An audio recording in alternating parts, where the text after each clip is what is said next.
Vaccine and Reflation. On November 9, 2020, Pfizer and BioNTech's announcement of a vaccine with 90% effectiveness against COVID-19 marked a turning point, with Moderna and AstraZeneca following suit. This news injected optimism for the economy's rebound and the easing of social distancing measures. Despite a robust 35.3% GDP growth in the third quarter, the economy still lagged behind pre-pandemic levels, and deflation concerns lingered with inflation rates below the 2% target. The vaccine development, however, significantly boosted market confidence in a strong economic recovery. Consumer spending had remained strong, driven largely by online transactions during the pandemic. The advent of the vaccine stimulated demand, especially in the services sector, fueled by significant consumer savings accumulated during the lockdowns when the government's economic stimulus spiked the savings rate to unprecedented levels.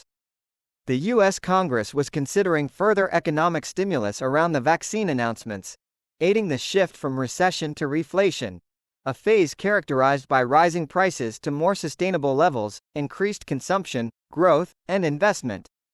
As the economy moved towards recovery, the GDP growth stabilized at 3.9% in the fourth quarter of 2020, with continuous growth into 2021. The employment market played a crucial role in this reflationary recovery.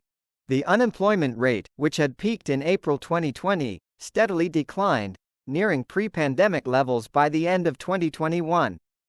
The Fed's focus on price stability and maximum employment supported this trajectory. The Consumer Price Index, CPI, inflation rate, previously at 0.1%, increased to 1.2% around the vaccine announcements, with expectations of further rise as the economy revitalized. This period of growth led to an increased demand for funds in financial markets, higher market interest rates, and a shift in investor preference towards riskier assets like stocks. The stock market transitioned from a liquidity-driven rally to an earnings-led rally, underpinned by substantial growth in the real economy and strong corporate earnings.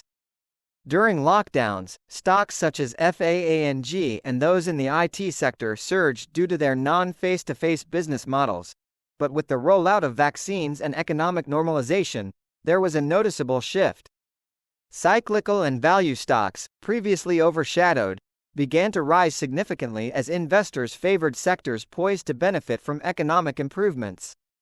The reflation trade prompted the popularization of the buy the dip strategy and saw unusual concentration in meme stocks by retail investors.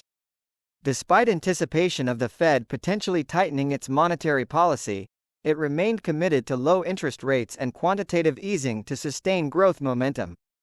As the demand for funds increased with economic recovery, market interest rates rose, potentially impacting sectors like the tech industry that are sensitive to rate changes.